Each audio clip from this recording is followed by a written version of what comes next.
नहीं है। अगर मन आपका गंदा है तो चाहे आप गंगा के किनारे ही पड़े रहे, फल आपको तो होने वाला नहीं। इसीलिए समाज रूपी जो प्रयाग है, ये चलता फिरता जो प्रयाग है, देखिए इस सत्संग रूपी गंगा में हर व्यक्ति को डुबकी लगा लेना चाहिए। सत्संग रूपी गंगा में जो व्यक्ति डुबकी लगा लेता है, देखिए वो धन धन हो जाता है। सदा सत संग को तीर्थ समझ उसमें नहा ले वो, सदा सत संग को तीर्थ समझ उसमें नहा ले वो, सदा सत गुण के रत्नों की बनामा ला पहन ले वो, सदा सद गुण के रत्नों की बनामा ला पहन ले वो, सदा सत्संग को तीरथ समझ उसमें नहा ले वो, सदा सदगुण के रत्नों की बना माला पहन ले। हमें क्या करना है? सत्संग रूपी तीर्थ को तीर्थ समझ करके देखिए उसमें डुबकी लगाने की जरूरत है। देखिए सत्संग जो है इसीलिए महान बताया गया है। बड़े बड़े पापी, बड़े बड़े अधर्मी, रत्नाकर जैसे डाकू, अंगुलीमाल जैसे डाकुओं का देखिए कैसे उद्धार हुआ, सत्संग से उद्धार हुआ। अब इतने बड़े पापी थे कि उनके मुख से का नाम निकला, तो देखिए उल्टा नाम जपत जग जाना, उल्टा नाम जपत जग जाना, उल्टा नाम जपत जग जाना, वाल्मीक भय ब्रह्म समाना, वाल्मीक भय ब्रह्म समाना, वाल्मीक भय ब्रह्म समाना, वाल्मीक भय ब्रह्म समाना। तो इतने बड़े पापी थे कि देखिए राम का नाम उनके मुख से नहीं निकला। लेकिन जब सप्तऋषि मिल गए, सप्तऋषियों ने जब उन्हें ज्ञान दे दिया, तो देखिए उनका जीवन महान हो गया, उनका जीवन पवित्र हो गया, महान हो गया, निर्मल हो गया। तो बंधुओं, सत्संग एक ऐसा तीर्थ है, सत्संग एक ऐसा देखिए संगम होता है कि सत्संग में जो व्यक्ति आ जाता है देखिए तो उसके जीवन में बदलाव आ जाता है और उसके जीवन में महानता आ जाती है, पवित्रता आ जाती है। तो सत्संग में देखिए हर व्यक्ति को जाना चाहिए। जाते हैं तो फिर भी इधर उधर की बातें करके समय को गंवा देते, समय को गंवा देते हैं, समय को टाल देते हैं। लेकिन जीवन में जो समय का सदुपयोग करना चाहिए, देखिए वो समय का सदुपयोग नहीं कर पाते।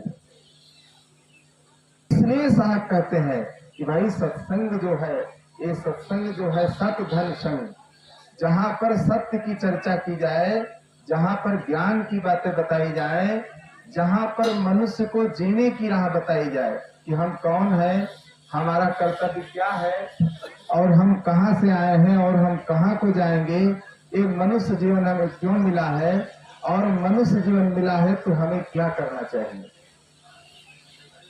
हमें क्या करना चाहिए, हमें कैसे रहना चाहिए, इन बिंदुओं पर जहाँ पर प्रकाश डाला जाए, सत्संग उसे कहते हैं। सत्संग उसे कहते हैं जहाँ पर जीवन जीने की कला पर प्रकाश डाला जाए। लेकिन हम लोग क्या करते हैं, कुसंग में चले जाते हैं लेकिन सत्संग में नहीं जा पाते। और जब तक सत्संग में हम नहीं जाएंगे तो देखिए हमारा जीवन अधूरा रहेगा, अधूरा रहेगा। हम सब कुछ दुनिया में कमा लेंगे, सब कुछ कर लेंगे, लेकिन देखिए अपने जीवन जीने की कला से हम अधूरे रहेंगे। हमारा जीवन देखिए ऐसे ही व्यर्थ में चला जाएगा। संतों के पास में तो जाने में लाज आती, जाने में लाज आती। संतों के पास में तो जाने में लाज आती, के पास में जाने में लाज लाती। चढ़ की खिड़कियों पे सारा समय गुजारा, सारा समय गुजारा। चढ़ की खिड़कियों पे सारा समय गुजारा, सारा समय गुजारा। मानव ने अपनी भूली आदत न यदि सुधारा, आदत न यदि सुधारा। ऐसा लोक व परलोक में घूमेगा मार मारा, घूमेगा मार मारा। इस लोक व परलोक में घूमेगा मार मारा, घूमेगा मारा। अंतिम घड़ी जो आई तब सुधि हुई ठिकाने, अंतिम घड़ी जो आई तब सुधि हुई ठिकाने। यमराज को जो देखा, यमराज को जो देखा रटने लगा खुदारा, रटने लगा खुदारा। यमराज को जो देखा रटने लगा खुदारा, रटने लगा खुदारा। मानव ने अपनी भूली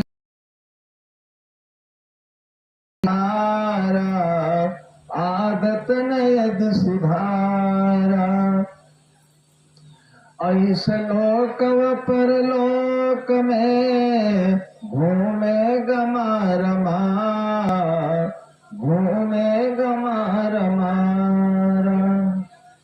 इस लोक व परलोक में घूमेगा मार मारा, घूमेगा मार मार।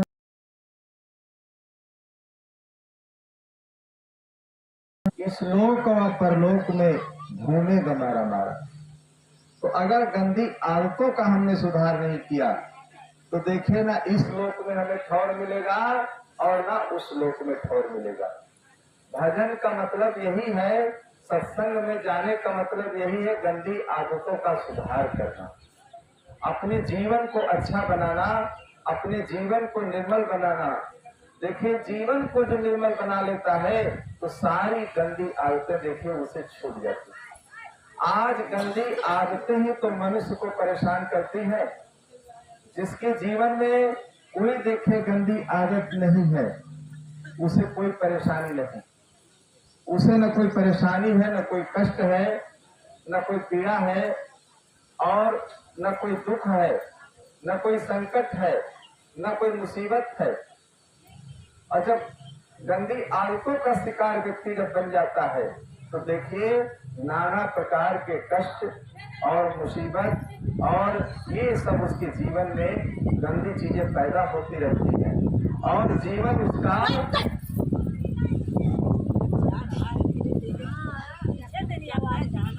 उसका देखिए गंदा हो जाता है। तो जीवन को अच्छा बनाने के लिए, जीवन को सुंदर बनाने के लिए, जीवन को निर्मल बनाने के लिए, जीवन को पवित्र बनाने के लिए देखिए दुनिया में एक अगर कोई साधन है तो सत्संग है।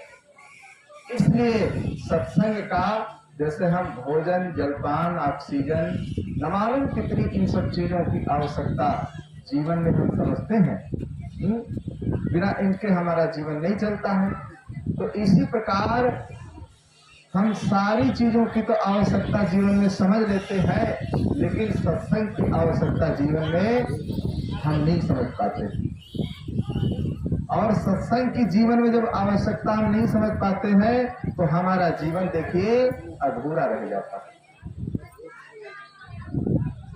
तो इसीलिए बताया गया है कि सत्संगत से सुख मिलता है, सत्संगत से सुख मिलता है, जीवन का कण कण खिलता है, जीवन का कण कण खिलता है, सत्संगत से सुख मिलता है, संगत से सुख मिलता है, जीवन का कण कण खिलता है, जीवन का कण कण खिलता है, कपड़े को जैसा रंग मिले, कपड़े को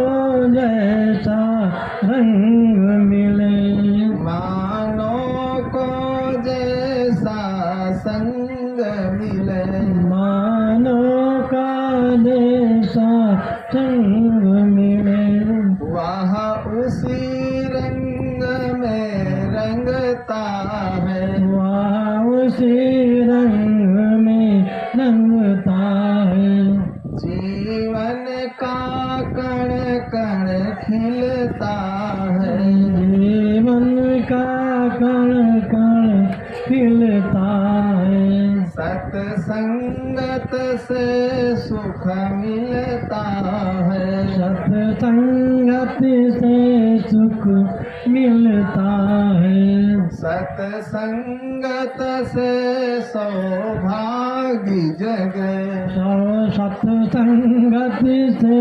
सौभाग्य जग, सत्संगत से दुर्भाग्य टले, सत्संगत से भाग्य जगे, सत्संगत से दुर्भाग्य टले, सत्संगत से भाग्य जगे, पानी से पौधा पलता है, पानी से पौधा फलता है, सत्संगत से सुख मिलता है, सत्संगत से सुख मिलता है, जीवन का कण कण खिलता है, जीवन का कण कण खिलता है, जीवन का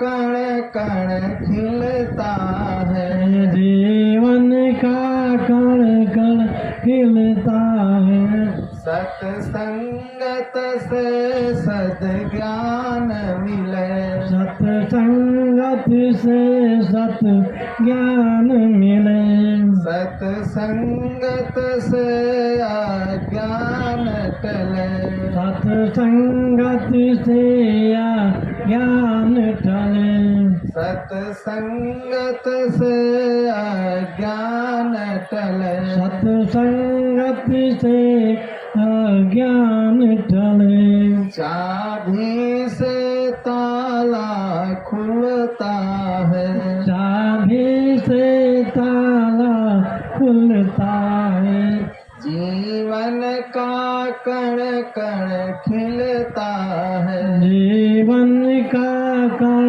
कण खिलता है, सत्संगत से सुख मिलता है, सत्संगत से सुख मिलता है, जीवन का कण कण खिलता है, जीवन का कण कण खिलता है, जीवन का कण कण खिल जाता है। और सत्संग से जो सुख मिलता है, संग से शांति मिलती है, वो दुनिया में कहीं भी आप चले जाइए, न धन में मिलेगी, न परिवार में मिलेगी, न वैभव में मिलेगी।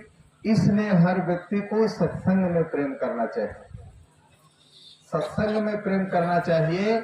जो सत्संग में प्रेम नहीं करता है ये मनुष्य का मन देखिए कभी खाली रहने वाला नहीं है। मनुष्य का मन कभी खाली रहने वाला नहीं। खाली मन जो होता है वो शैतान का घर होता है। अगर मन को खाली रखोगे तो न मालूम क्या क्या चीजों को सोचेगा मन में। तो इसलिए जो बुद्धिमान लोग होते हैं अपने मन को अच्छे काम में लगाए रखते हैं, क्योंकि जब अच्छे काम में लगा रहेगा तो अच्छे काम जीवन में करता जाएगा, और जब खाली रहेगा तो अच्छे काम कहाँ कर पाएगा। एक वकील साहब थे, उनको कोई नौकर नहीं मिल रहा था, तो बहुत दिनों के बाद एक नौकर मिला। तो नौकर ने कहा, देखिए अगर आप काम नहीं बता पाएंगे तो हम आपको ही खत्म कर देंगे। तो वो कहने लगे, अरे इतना काम है हमारे पास, जानवरों का, जमीन का, और न मालूम कितने काम हैं, कहाँ तक तुम करोगे, कर ही नहीं पाओगे। कहा ठीक है चलिए। तो ले करके गए। जब ले करके गए तो वकील साहब कहने लगे, जब हम कचहरी को चले, एक उर्माल दे दिया, एक सामान लाए तो आप बांधना, उसे बांध लेना, कोई सामान अगर गिर जाए तो कहीं ठीक है। चलते चलते पीछे पीछे गए तो देखिए घोड़ी ने टट्टी किया तो जो उसकी लीक थी उसी उर्माल में बांध लिया। और जब कचहरी में गए जहां वकील साहब बैठे हुए थे और उसी टेबल पर रख दिया, तो वकील साहब ने पूछा, ये क्या है? कहीं ना आपने कहा था कोई सामान अगर गिर जाए तो उसे बांध लेना, कोई सामान अगर गिर जाए उसे बांध लेना, इसीलिए हम बांध करके ले आए। तो वकील साहब कहने लगे, देखे हमने कहा था कोई उपयोगी चीज अगर गिर जाए, कोई उपयोगी चीज अगर गिर जाए तो उसको बांध लेना, हमने ये नहीं कहा था कि जो घोड़े की लीद है उसको बांध लेना। वकील साहब बहुत परेशान हो गए कि ये तो बुद्धू नौकर से हम परेशान हैं, हम जो काम बताते हैं सारे काम देखे उल्टा करते, सारे काम ये उल्टा करता है, इसलिए हम इससे परेशान हैं नौकर से। तो जब घर को लेकर के गए तो कहने लगे,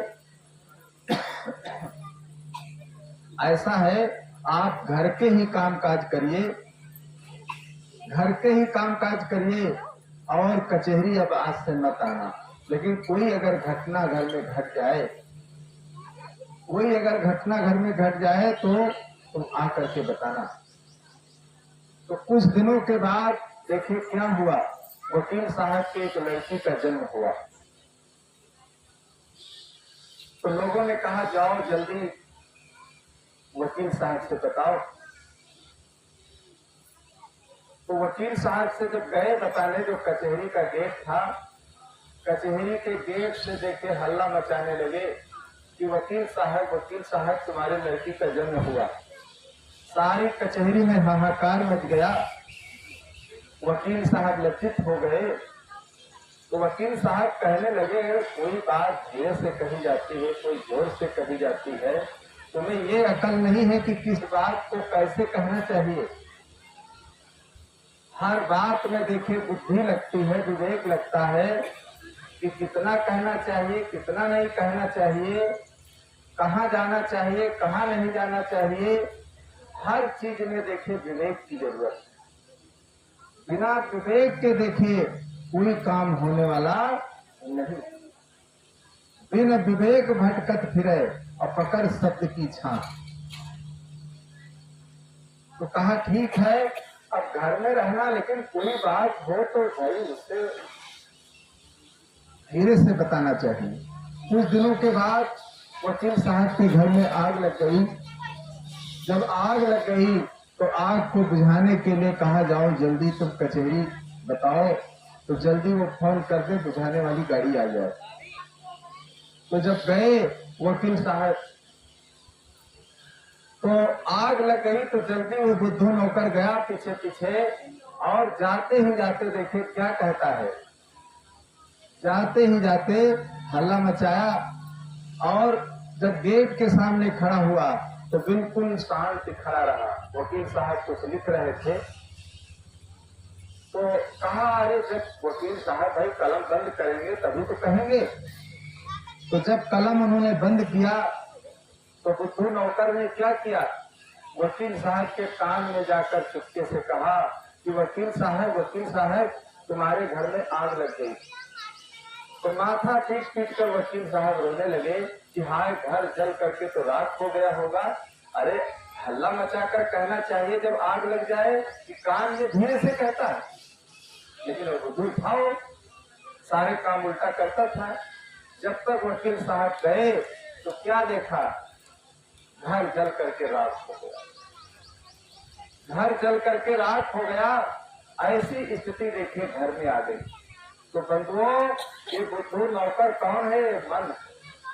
हर मनुष्य के पीछे मन लगा हुआ है और मन जितने काम करता है सब उल्टे ही काम करता है। ये मन इतना चालाक है, सारे उल्टे ही काम करता रहता है रात दिन। लेकिन हम लोग क्या है, इस मन की चालाकी को जान नहीं पाते। और जो मन की चालाकी को नहीं जान पाएगा, देखिए वो इसी संसार में डूब जाएगा। अगर सत्संग में जाना है तो मन नहीं जाने देगा। सत्संग में पहुंच भी अगर हम जाएंगे तो नींद हमें सुनने नहीं देगी। कोई न कोई विघ्न बाधा अच्छे काम के लिए देखिए मन पैदा करता रहता है, और लेकिन गंदे काम करने के लिए गंदी जगह आने जाने में देखिए मन बिल्कुल नहीं डरता, बिल्कुल नहीं डरता है, बिल्कुल देखिए अंदर सोचता नहीं है। तो हर मनुष्य को चाहिए सत्संग से अपने मन का सुधार करना चाहिए। सत्संग में क्यों जाया जाता है? सत्संग में जाने का क्या मतलब है? सत्संग में देखिए जाने का मतलब यही है कि हमारे अंदर की कलुषित भावनाएं दूर हो जाए, हमारा जीवन निर्मल हो जाए, पवित्र हो जाए। तो सत्संग में इसीलिए जाया जाता है। सत्संग में जाए तू मौका निकाल के, सत्संग में आए तू मौका निकाल के, अखियां खुल जाए तेरी फौरन उजाल से, खुल जाए तेरी फौरन उजाल से। सत्संग में आए तू मौका निकाल के, सत्संग में आए तू मौका निकाल के, अखियां खुल जाए तेरी फौरन उजाल से, अखियां खुल जाए तेरी फौरन ज्ञान से, अखियां खुल जाए तेरी फौरन उजाल से, अखियां खुल जाए तेरी फौरन उजाल से। तो सत्संग में देखिए जो मौका निकाल करके जाता है तो उसे क्या मिलता है? उसकी झपी आंखें जो है, जो अज्ञान रूपी नींद में हम लोग सो रहे हैं, देखिए वो आंखें हमारी खुल जाए। और जब तक अज्ञान रूपी नींद से व्यक्ति नहीं जागेगा तो उसका जीवन कभी सुखी होने वाला नहीं। तो अज्ञान रूपी नींद से जागने के लिए हर व्यक्ति को देखे उपाय करते रहना चाहिए और उपाय सोचते रहना चाहिए कि हम अज्ञान और दुर्गुण रूपी नींद से जाग जाए। तो आज मनुष्य जीवन में हो तो यहाँ विचार कर लो, विवेक कर लो, सुधार कर लो, सेवा कर लो, सत्संग कर लो। देखिए मनुष्य जीवन से जब छूट जाएगा ये जीवन, कुछ पछताना पड़ेगा, कोई काम हाथ में आने वाला नहीं। इसीलिए मनुष्य जीवन की महिमा, मनुष्य जीवन की प्रशंसा हर पुस्तकों में गाई गई है कि बड़ी भागी माँ सुतन पावा, बड़ी भागी माँ सुतन पावा, सुर दुर्लभ सद ग्रंथन गावा, सुर दुर्लभ सत ग्रंथन गावा, बड़ी भागी मानुष तन पावा, बड़ी भागी उस तन पावा। सुर दुर्लभो सद ग्रंथन गावा। सुर दुर्लभो सत ग्रंथन गावा। साधन धामो मोक्ष कर द्वारा। साधन धामो मोक्ष का द्वारा। पायन जही पर लोक समारा। पायन यही पर लोक समारा। साधन धामो मोक्ष कर द्वारा। साधन धाम मोक्ष का द्वारा। पायन जही पर लोक समारा। नहीं पर लोक समारा। ये मनुष्य जीवन देखिए साधन का धाम है, ये मोक्ष का दरवाजा है। जब मनुष्य जीवन में हम आते हैं तभी देखिए विवेक कर सकते हैं, विचार कर सकते हैं, जीवन का कल्याण कर सकते हैं और दुर्गुणों को अपने जीवन से हम दूर कर सकते हैं। क्या पशु पक्षी कुत्ते बिल्ली जो घूम रहे हैं क्या वो भी अच्छा काम कर सकते हैं? नहीं कर सकते। वो कर्म भूमिका में, वो भोग भूमिका में है। लेकिन हम लोग जो मनुष्य जीवन में है तो हम लोग कर्म भूमिका में, हम लोग कर्म भूमिका में है। यहाँ पर देखिए कर्मों का निर्माण होता है, अच्छे कर्मों का निर्माण होता है। तो जब जब हम मनुष्य जीवन में आते हैं तब तब देखिए अच्छे कर्मों का निर्माण करते हैं। लेकिन जब जब मनुष्य जीवन हमें मिलता है तो हम इसे माया मोह के चक्कर में भूल जाते हैं। हम जो करने के लिए आए थे उस चीज को भूल जाते हैं और दुनियादारी के काम देखिए जीवन में करते करते करते करते सारी जिंदगी मनुष्य की चली जाती। तो जिस लिए हमें जीवन मिला है वो काम हम भूल जाते। और जब मौत आ जाती है धीरे धीरे मनुष्य की निकट मौत आ जाती तब वो सोचता है, तब वो समझता है पूरी जिंदगी चली गई, लड़कपन खेल के खोया, जवानी नींद भर सोया और बुढ़ापा देख के रोया। लड़कपन खेल कूद कर गंवा देता है, जवानी है सो खा करके गंवा दिया। लेकिन जब बुढ़ापा आ जाता है तो व्यक्ति रोता है, परेशान होता है, पीड़ित होता है कि अरे क्या किया और क्या पाया। तो ऐसे उसकी सारी जिंदगी समाप्त हो जाती है, चली जाती है। लेकिन जिंदगी में कहो अच्छे काम करे तो अच्छे काम जीवन में नहीं कर पाता। तो जीवन को अच्छा बनाना है, जीवन में अच्छे काम करना है तो देखिए सत्संग और संतों का आधार लेते रहो। सत्संग और संतों का आधार जो लेता रहेगा तो देखिए उसकी नैया पार हो जाएगी। तो सत्संग इसीलिए सबसे बड़ा तीर्थ बताया गया। एक पंडित जी थे, उनके घर में घी खत्म हो गया तो पंडिताइन ने कहा पंडित जी अब घी नहीं है घर में। तो पंडित जी ने कहा पहले से बताना चाहिए, और जब बिल्कुल घी खत्म हो जाता है तब। कहा ठीक है आज हम हवन कराने जा रहे हैं और आना। तो पंडिताइन अपना गुदुरवा लेकर के गई और जब गुदुरवा लेकर के गई पंडिताइन तो पंडित जी ने इशारा कर दिया कि उस मटके में देखिए घी रखा है और जा करके ले लो। तो पंडिताइन उस गुदुरवे घी को गया कि वो गुदुर छोटा था और घी उसमें बहा। तो पंडित को लालच कि बड़ा मैं ले आती ज्यादा घी छोटा है, अब मैं क्या करूं। अब बर्तन भी नहीं है, पता नहीं पंडित जी के पास कोई बर्तन हो तो हमें दे दे। तो देखिए पंडिताइन इशारा से कहने लगी कि घर के लोग न समझ पाए और हमें अगर कोई बर्तन हो तो पंडित जी चुपके से फेंक दे। देखिए जो चोर लोग होते हैं वो हम सबसे ज्यादा चालाक होते हैं। हमारी ही चीज रखी है हमें नहीं मिलती है, घर में हम ही ने रखा है लेकिन नहीं मिलती है।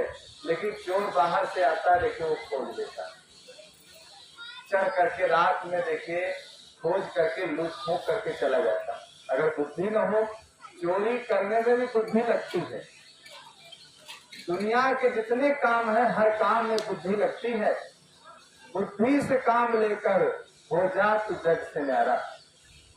तो जो बुद्धि से काम करता है, देखिए वही अपने जीवन के बारे में सही रूप से समझ पाता है, और जो बुद्धि से काम नहीं करता है तो देखिए वो पकड़ लिया जाता है।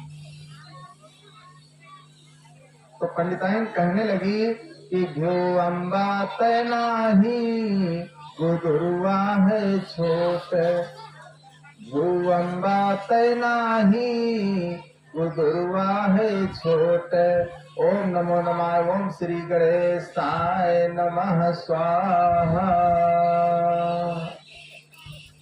तो घर के लोग समझे कि वही स्वाहा स्वाहा हो रहा है, वही स्वाहा स्वाहा हो रहा है, समझ नहीं पाए, लेकिन पंडित जी समझ गए कि पंडिताइन क्या इशारा कर रहे हैं। तो पंडित जी कहने लगे जो अम्बाए सो भर ले तुमरे बाप काल आ गए। ओम नमो नमः। ओम दुर्गे। ओम श्री गणेशाय नमः स्वाहा। पंडित जी ने कहा